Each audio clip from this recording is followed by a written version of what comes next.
प्रिय विद्यार्थियों, आपका बहुत बहुत स्वागत है आपके अपने चैनल ओपी मौर्य सर। आज हम आप सबको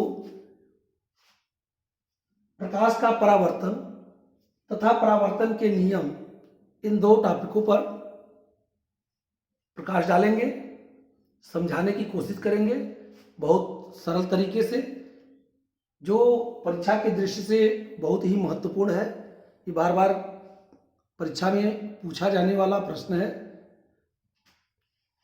प्रकाश का परावर्तन, प्रकाश का परावर्तन, प्रकाश का परावर्तन, परावर्तन का मतलब होता है लौट जाना। अब कहीं से कोई वस्तु जा रही हो और वहां से वो वापस आ जाए तो उसी को परावर्तन कहते हैं। तो जब प्रकाश की बात है तो प्रकाश जो है, ये प्रकाश क्या होता है, अगर किसी चिकने तल या पालिशदार तल पर यदि ये प्रकाश की किरण पड़ती है या प्रकाश पड़ता है चिकने तल पर या पालिशदार तल पर, तो उस तल से टकराकर उसका अधिकांश भाग उसी माध्यम में वापस लौट आता है। अगर ये क्रिया हो रही है प्रकाश में, तो प्रकाश की इस प्रकार के गुण या घटना को प्रकाश का परावर्तन कहते हैं। जैसे ये प्रकाश इस समतल पर अर्थात इस चिकने तल पर ये पड़ता है और ये आ करके और ये दूसरे माध्यम में जाकर के ये पुनः उसी माध्यम में वापस लौट आता है। इधर से आया और इधर उसी माध्यम में आ गया वापस जो है, तो इसी को हम क्या कहते हैं, प्रकाश का परावर्तन कहते हैं।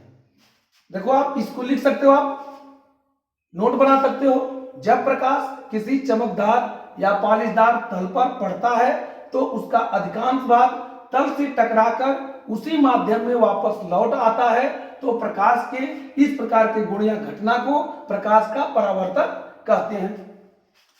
अब ये आप सब लोग समझे कि ये प्रकाश का जो ये आना हुआ, ये किरण के रूप में यदि प्रकाश आ रहा है तो ये अगर किरण मानेंगे हम, तो ये प्रकाश की किरण जो है, ये तल से जो टकरा रही है, ये किरण जो है ये आपतित किरण कहलाएगी।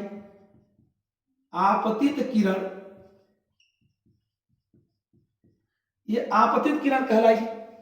और ये टकरा करके इस तल से वापस जो किरण आ जाती है, तो इस किरण को परावर्तित किरण कहते हैं।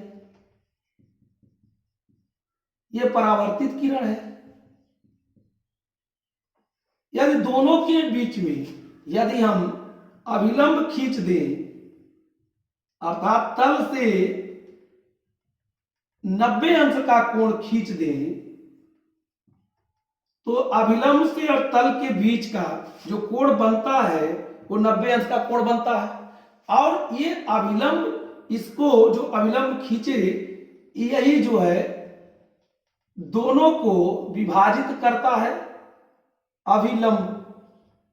अब हम ये आपतित किरण तथा अभिलंब के बीच एक कोण बनता है जिसे हम आई से निरूपित करते हैं, इसको हम आपतन कोण कहते हैं। आपतन कोण। और ये अभिलंब तथा परावर्तित किरण के बीच का कोण जो आर बनता है, इसको हम परावर्तन कोण कहते हैं। परावर्तन कोण कहते हैं। ये आपतन कोण, ये परावर्तन कोण। इस किरण का नाम आपतित किरण, इस किरण का नाम परावर्तित किरण। ये जो है ये अभिलंब है। और इस आपतित किरण जिस बिंदु पर आप ये समतल पर या चिकने तल पर जिस बिंदु पर ये मिलती है अर्थात पड़ती है और यहां से जो है परावर्तित किरण के रूप में वापस निकल जाती है, तो इस बिंदु को हम आपतन बिंदु कहते हैं। आपतन बिंदु, आपतन बिंदु। ये बहुत ही महत्वपूर्ण जो है समझने वाली चीजें हैं। ये परावर्तित किरण, ये अभिलंब, ये परावर्तन कोण, ये आपतन कोण, ये आपतित किरण, ये आपतन बिंदु। ये सब जो है याद करने वाली जो है तथ्य हैं। अब ध्यान दीजिए, प्रकाश का जो नियम है, प्रकाश के परावर्तन का जो नियम है, अब ध्यान दीजिएगा, प्रकाश के परावर्तन के दो नियम हैं। प्रकाश के परावर्तन के दो नियम हैं। एक पहला नियम ये है कि आपतित किरण, आपतित किरण, ये जो है आपतित किरण परावर्तित किरण,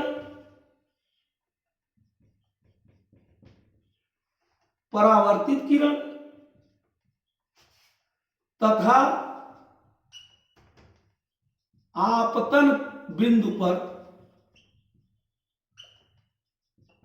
आपतन बिंदु, ये आपतन बिंदु पर खींचा गया अभिलंब, आपतन बिंदु पर खींचा गया अभिलंब, तीनों एक ही तल में होते हैं। ये आपतित किरण, परावर्तित किरण तथा आपतन बिंदु पर खींचा गया अभिलंब, ये तीनों एक ही तल में होते हैं। ये परावर्तन का पहला नियम है, प्रकाश के परावर्तन का पहला नियम है। दूसरा नियम क्या है?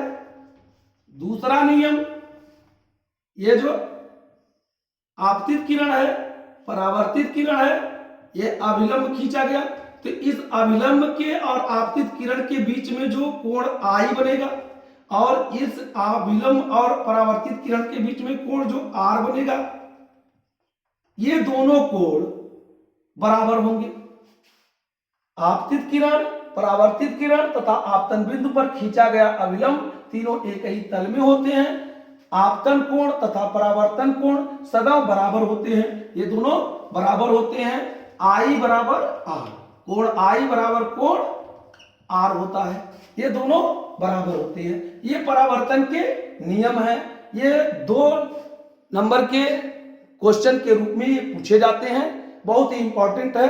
शायद आप लोगों को बहुत अच्छे तरीके से समझ में आया होगा। यदि ये वीडियो अच्छा लगे तो आप लोग लाइक करिए, सब्सक्राइब करिए। धन्यवाद।